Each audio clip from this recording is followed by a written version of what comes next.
Hi there, Janet Fritz here for Galaxy Girl Creations. Welcome to my channel. Today I am working on a layout that is about anxiety, and I do have anxiety periodically, and so I wanted to kind of document how that kind of feels and what it looks like, at least in my own mind.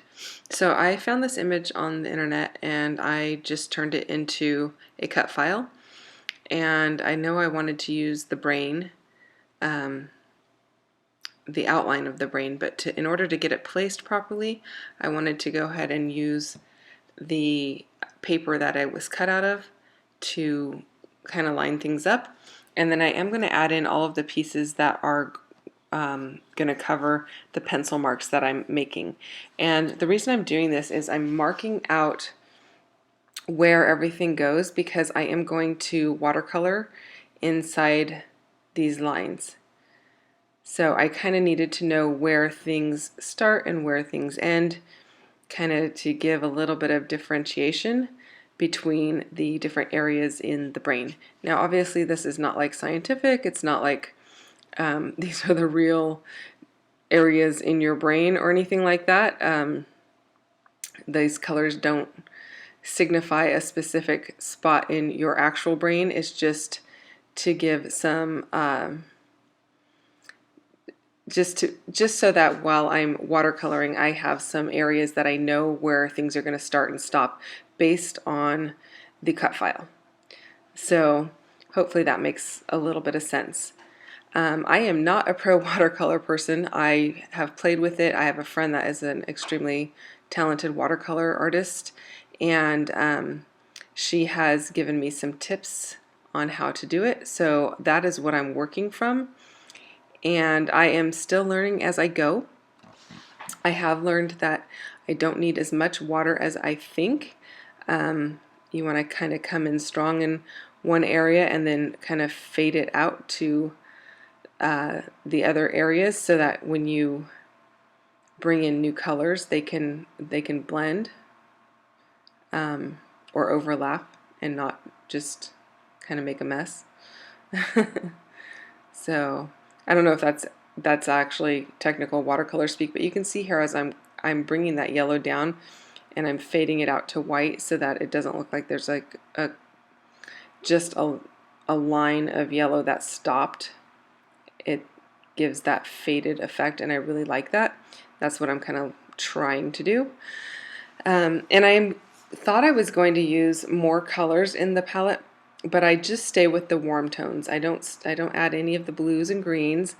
I'm just staying in those pinks, reds, orange, yellow. And there wasn't really a reason for that except for that I felt like if I started adding the other colors, it just, I don't know, something would be lost. Also, I don't know, maybe maybe with anxiety it makes me feel like my brain is on fire or something. I don't know. And it's not something that I suffer from all the time. I just have little bouts of anxiety, and I never had this growing up or even as a young adult. It really hit me hard during menopause. So in case you wanted to know that, probably more information than you really wanted to know. But yeah, that's kind of where it started, and you know, I do pretty well most of the time. There are just a few things that really set it off. But anyway, back to the watercoloring here. So you can see where I'm kind of like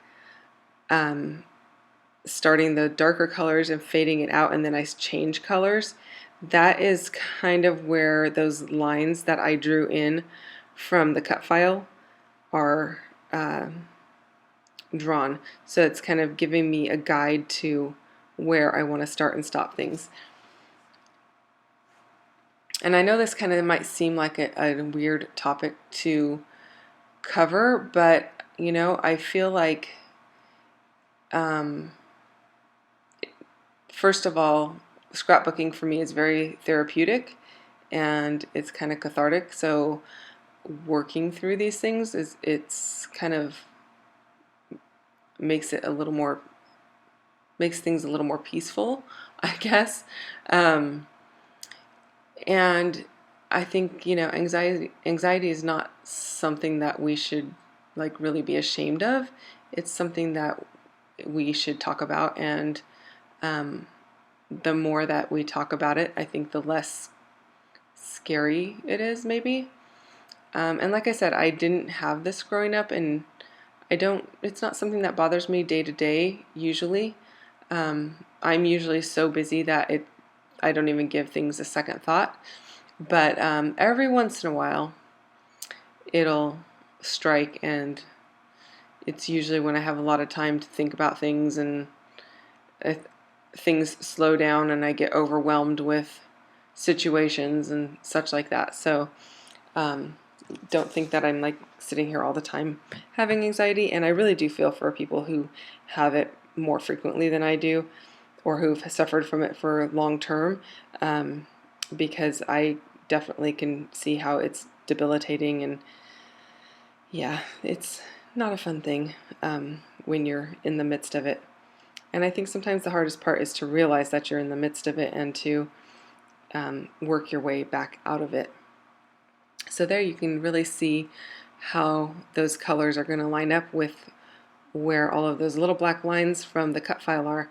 So I am actually doing this on watercolor paper. This is a watercolor block in 12 by 12 by Fluid. And if you just go to Amazon and type in Fluid watercolor 12 by 12, you will find it. It is a 140-pound cold press, and that's watercolor speak for the kind of paper it is. But if you go to Amazon, you should be able to find it. And I will try to remember to put a link down below to this paper if you're interested. It's perfect for scrapbooking because it is 12 by 12, and then you can just use it as your background paper. You don't have to like, you know, use a smaller piece of watercolor paper and then cut it apart and or layer it onto your page somehow. So now that it is dry, I am going to go ahead and glue down this outline of the brain, and I'm just going to use my Nuvo Deluxe adhesive to do that. And normally I don't go straight to the paper. I normally put it right on the cut file and then do it, but it was like a really easy line to line it up because I traced it with my pencil in advance. And I'm not worried about the pencil marks because I do have all of those little black pieces that are going to be added back to the center there, and it's going to cover up the pencil marks. And you can actually erase pencil marks from the watercolor, except for, I think it was yellow, my friend was saying. It doesn't erase from underneath the yellows. And I'm not sure if it's all watercolors, but the ones that I was using. So also, you know, you just want to trace those lines really lightly anyway, so you don't have to worry about doing a bunch of erasing even once you have your watercolor completely dry. So you just kind of go over it really lightly, and I really am liking how this came out. I think it looks really cool. I'm trying to decide where that little tiny piece is supposed to go based on the cut file and where it was lined up on my cutting mat. So once I have this done, I went through and with a pencil, I wrote down a bunch of words that really are how I feel when I have anxiety. Now, there's a lot of them. Like if you look up words to describe anxiety on the internet, there's a ton of them out there, and not all of them apply to every person who has anxiety all the time. So they are just words that apply to a lot of people or what have you. So I chose words that kind of really struck me as the way I feel when I am having anxious moments. And if you're not really familiar with anxiety, I kind of want to say that I'm not just referring to something that makes you like nervous or excited or worried. It's more than that. It's a little bit more than that. So I went through with my pencil and I wrote down all of these words in this brain, and then I am going over them with a black Sharpie. I tried using my Muji pen, but it wasn't working very well over the watercolor, and I've never had a problem with it before, so I'm not sure what that really what the reason was behind that, if it was because it was the over the watercolor or if it was because it was on the watercolor paper or what. But so I ended up just using this fine Sharpie and it works perfect. So I'm using words like exhausted, hurt, exposed. There's a whole bunch of different words in there, and you're going to see them more in the close-ups. But I tried to space things out so that it took up the entire section of the little area that I'm writing in. So some of them I wrote, like in that bottom section has several words in it, but then these other sections have the words just really stretched out in them, and I really like how it looks. It looks really good. Yeah, so this one says vulnerable. And then once I get all of that done and I let it dry for a little bit, I will go over it with a white eraser and just gently erase any of the pencil lines that still show, because there's still going to be some pencil lines because I'm not really exact in my lettering. So my black pen is not exactly covering all of the little pencil marks. So I just want to clean it up a little bit, make sure that it looks nice. And what I'm kind of doing here is I'm going back and forth between the areas so that I keep it balanced. And some of the areas are still going to be left open, but I want to make sure that I don't have like one area of it that is open and everything else is full. I want to make sure that, you know, the top of it has some open spots, the bottom has some open spots. Hopefully that makes a little bit of sense. And then I'm going to trim down my paper by 1/8 of an inch on each side. Normally I would just do like 1/4 of an inch. Actually what I did was 1/8 of an inch on the two sides and a 1/4 of the inch on the bottom, because when I put my cut file down I put it a little bit towards the top more than the bottom, so I wanted to make sure that it kind of covered, or so that it was balanced. You know, the head was not too far to the top compared to the bottom. So you saw I just backed the whole thing on the paper that I actually used to create the cut file. So I'm not really wasting any paper. It works out really well. And I think I'm going to use these thickers here, and I'm thinking about putting my title right up here at the top, but it doesn't really fit. So I will be rethinking that. And then I just pulled a random photo of myself. I didn't go take a picture for this. I just chose a selfie that I had on my camera so that it would just capture that. The picture is not like right during an anxious moment. It doesn't have to be. It's just a placeholder so we know we're talking about me. Hopefully that makes sense. You know, when you're doing these kind of scrapbook pages where it's really, you're scrapbooking a subject rather than an event that's in the photo, you can use all kinds of different photos. You can pull a photo off the internet if you need to. You can use a selfie from any decade. It doesn't have to be the one you took yesterday, because you're talking about an overall subject, like a trait of a person, or maybe you're talking about you know, something that they are a personality trait maybe. I guess I already said that, but a personality trait or something that they do that's funny, or something that they do that is interesting, or something that you really love about them. It doesn't have to be a specific photo at a specific time period. You can use just about anything. So I'm tucking in this little piece of paper because I want to write a little bit more about my anxiety on it.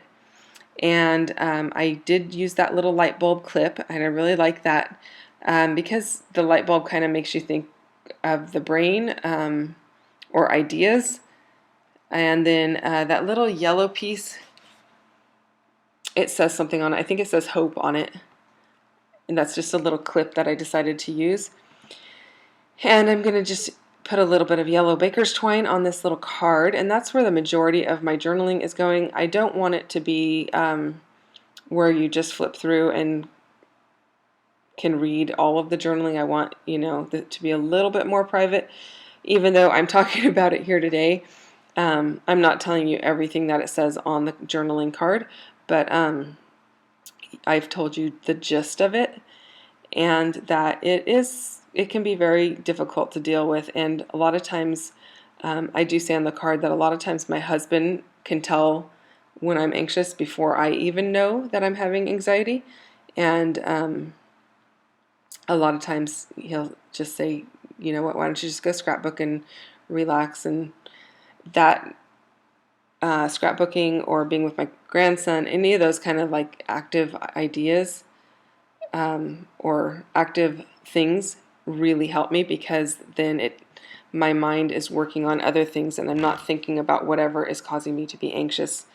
And that just creates a downward spiral if I'm just sitting there thinking about whatever makes me anxious. So like vacuuming doesn't help, doing the dishes doesn't help, because then those are mindless activities. I can still sit there and be anxious about whatever it is that is causing my anxiety. So I'm pretty much going to be done here in just a moment with this layout. I hope this has been helpful to you. Again, it's not my typical kind of layout, but and I'm kind of putting myself out there on this one, but hopefully it helps you to know that you can also scrapbook the difficult things. And a lot of the times it's really in how you tell the story. If you are gentle with it and look for the good things in it, it's a lot easier. And sometimes scrapbooking really does help you to see that. I hope you've enjoyed it. I will see you guys next time. Thank you so much for spending time with me. If you don't mind hitting the like button down below if you enjoyed this video, and subscribe if you're not a subscriber. I'd appreciate it. If you have any questions or comments, leave them down below and I'll get back to you as soon as possible. Have a great day. Again, thanks so much. Bye-bye now.